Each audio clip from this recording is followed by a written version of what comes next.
Big news out of Orioles land this morning, Andy. Positive news, which has been a little rare in Baltimore this year. A big extension for their young catcher who has been in the big leagues. How many days, right? We're not even at weeks when it comes to Sam Basallo, right? I don't know. Check that watch, Kratzy. He's been days in the big leagues. Signs a big extension. Tell us more about how important this is for an organization that has been unable to sign all of their young core up until this point. And I don't even know if we call Basallo part of that young core because, like I said, he literally got called up, feels like yesterday. Yeah, I got called up on Sunday, and here we are Friday, less than a week later. He has a 8-year, $67 million contract just signed. Deal is being finalized as we speak. What's interesting, I mean, I would find it hard to believe that Baltimore didn't at least attempt with other players, the young core, be it Jackson Holliday, Gunnar Henderson, Adley Rutschman, Jordan Westbrook. Those guys, I'm sure there were attempts. They got it done with Basallo, though. And just from I'll start first with the international concept of, when Mike Elias arrived in 2019, there really was not an international presence for Baltimore. And he and Kobe Perez have really built that international presence with the Dominican Academy. That has been a lot of money has gone into that. They're starting to develop, prospects out of that. And Samuel Basallo is the first one that really gets the shine, gets to reach the major leagues. And here he is with a big contract that we say 8 years. Of course, part of that will be he's, pre-arb for 3 years. He has 3 arbitration years bought out, 2 years of free agency bought out, plus a club option for 2034. So technically, if they pick up the option, it would be 3 years beyond what he otherwise would be under team control. But this is a statement from an ownership group that took over 2 years ago and has not had a flashy signing of this caliber. And it is also the first time general manager Mike Elias has extended one of these young stars. It's the first it's this type since Adam Jones in 2012. So think about that. New ownership definitely making a splash here. But before we get into that, it also shows that Major League Baseball really doesn't care about $68 million. Like a team that is supposedly strapped for cash, but they raised their payroll by a lot this year through arbitration and a few signings that have gone awry. $68 million is not that much because you just never know with a prospect. Am I right? Yeah, you're correct. I mean, it seems like a pretty team-friendly deal. Not saying it's a bad deal for Samuel Basallo. It's the largest pre-arbitration extension for a catcher in Major League history. So it is a good deal for Basallo, and it has performance escalators via awards and the number of innings caught. That it goes up to 88.5 max value is what we're hearing. So it's a good deal for Basallo. It's a good deal for the Orioles because it's if it doesn't work out, it's not going to hamstring a club. If it does work out, both Basallo gets more money than he otherwise would have through the first 6 years of team control, most likely. And then Baltimore knows exactly what they're going to be paying a centerpiece of their lineup, be it at first base, DH, or catcher for 8 years now.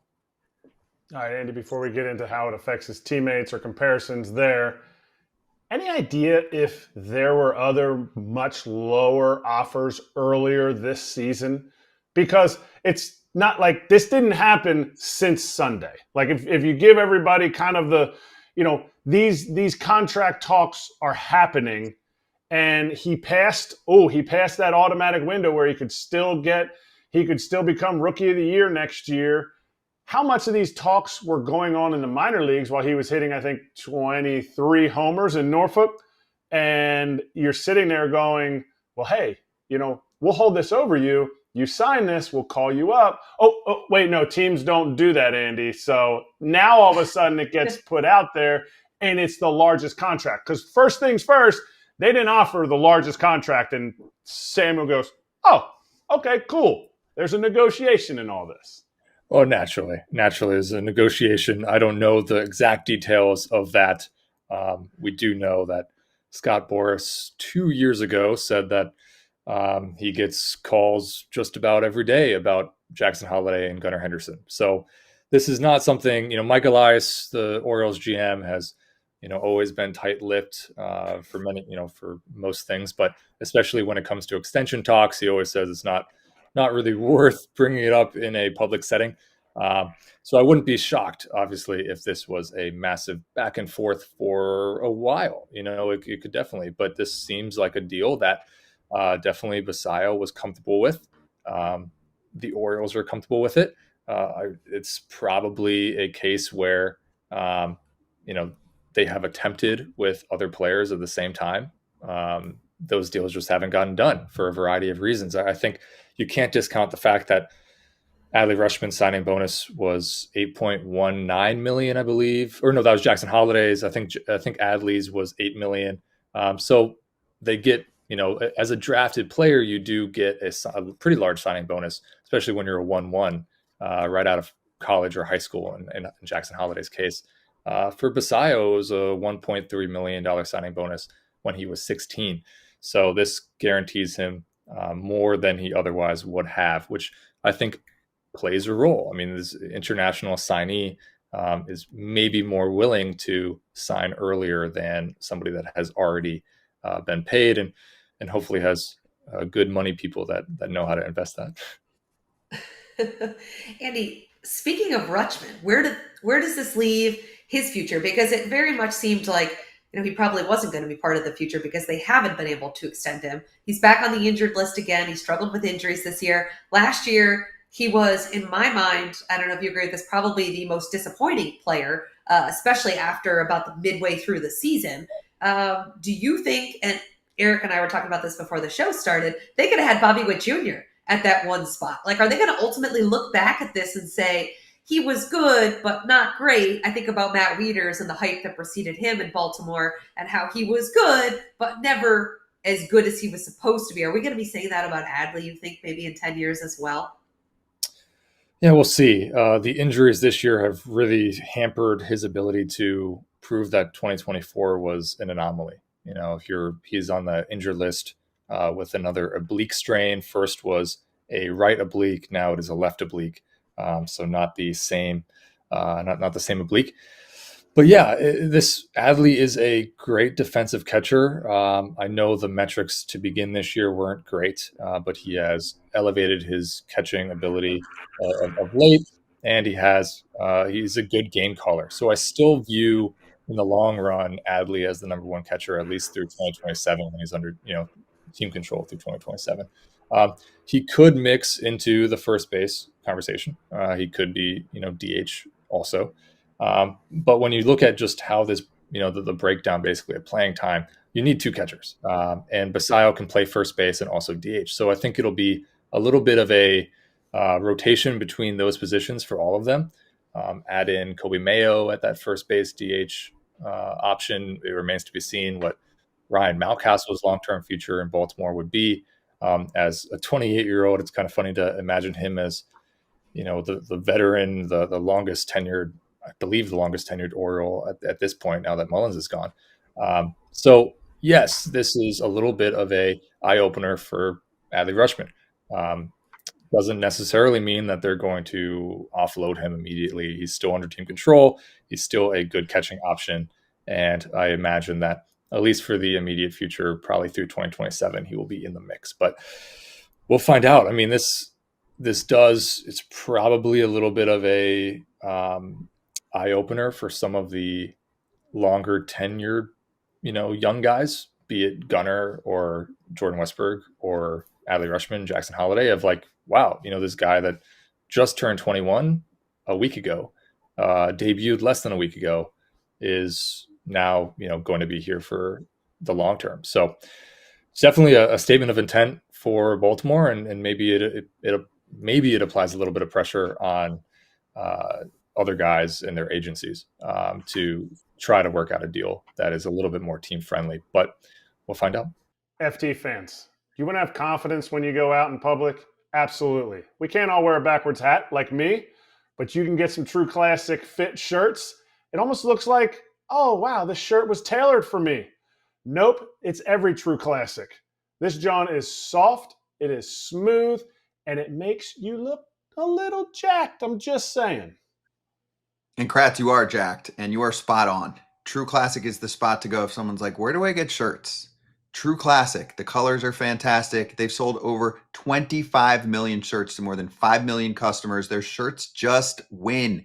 The feel, the tailored look, the price. We all wear True Classic on FT. I mean, Cam Maben literally can't say enough about them too next time we have Cam on. Hit up trueclassic.com/foul. Give it a shot. Upgrade your wardrobe and save on True Classic at trueclassic.com/foul. That's trueclassic.com/FOUL. On the flip side, you talked about defense. I looked up some of the defensive metrics in the minor leagues, some of how he moves behind the dish, watching his big league game yesterday, behind the dish. Are they worried about how he moves and how he's going to age behind the plate? He is a monster. And you think about, there's a lot of big catchers in the big leagues. People think catchers are, more of the Alejandro Kirk type of build. And really, catchers are, in the big leagues, are tall guys. You have Salvador Perez. In Baltimore, you had Matt Wieters. Is there a fear of how he's going to age back there as far as how he moves around kind of stiff for a 21-year-old? Yeah, I think totally. Interim manager Tony Mangiolino the other day, when Basallo was called up, said, it's a critical point in 2025, the remainder of the season, to see how Basallo, number one, calls a game. That's a big, there's not really an advanced metric for how somebody calls a game with the pitcher and navigates that. His blocking seems okay, big body. We have seen a couple balls get away. He had a pass ball on Monday in Boston, and then there was one last night that bounced in the dirt and wound up in the camera well that maybe could have been a little bit better of a block. His framing is something that's going to need to improve. I think the biggest thing, it was never the bat that was the question. The biggest thing was, how was Samuel Basallo defensively? And he's 21 and hasn't actually caught that many games, all things considered, because they had him at DH frequently. They had him working at first base. So long term, and Manzolino mentioned this the other day. Sorry to get back to the roundabout way. He said that he really likes how Basallo projects as a first baseman. Does not mean that he won't catch. He just might be more in that number two catcher mix for the next few years to see how he develops there. And if they want to keep wear and tear, off of a slugger, maybe first base DH is eventually the home for Basallo. Andy, I want to ask you more of a bigger picture question while we got you. Obviously, this was not the season the Orioles wanted. They were sellers at the deadline.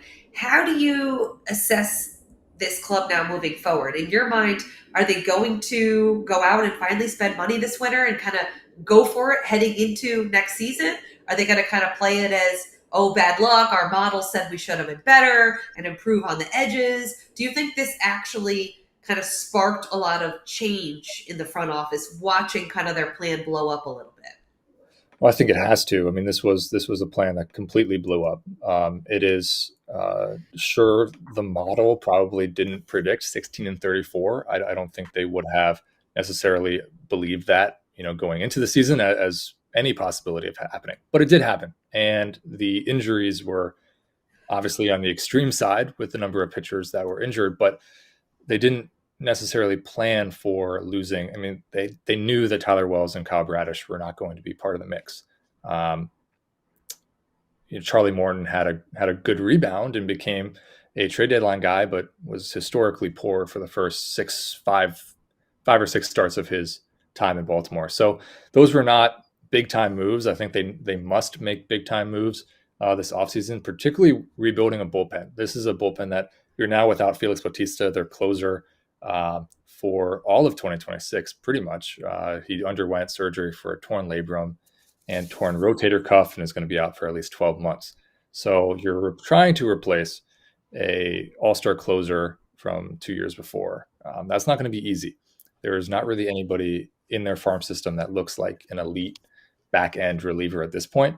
So probably looking at adding 4 relievers, 1 or 2 starters, one of which probably has to be a top of line guy. Even with Trevor Rogers looking like potentially an ace. I don't know if you can, necessarily write that in stone, saying like Trevor Rogers is the ace next year. You might want a little bit of an insurance policy to make sure there's not regression toward the mean. So, understanding all of that, I do believe that Mike Elias has, he's said previously that they are constantly taking stock in what went wrong, how they can improve, things of that nature. And I think they'll look in the mirror pretty hard and say, wow, we did not anticipate the worst possible outcome. Therefore, in the future, we have to be better prepared to handle when the worst possible outcome inevitably comes again, because injuries happen. We've seen with a lot of pitchers.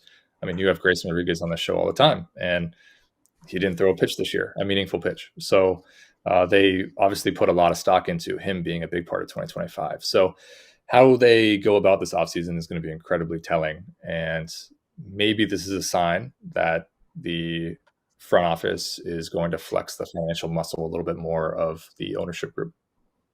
I think the ownership group has made it very clear that they're going to spend money. I think it's $70 million that they spent this offseason. And Yep.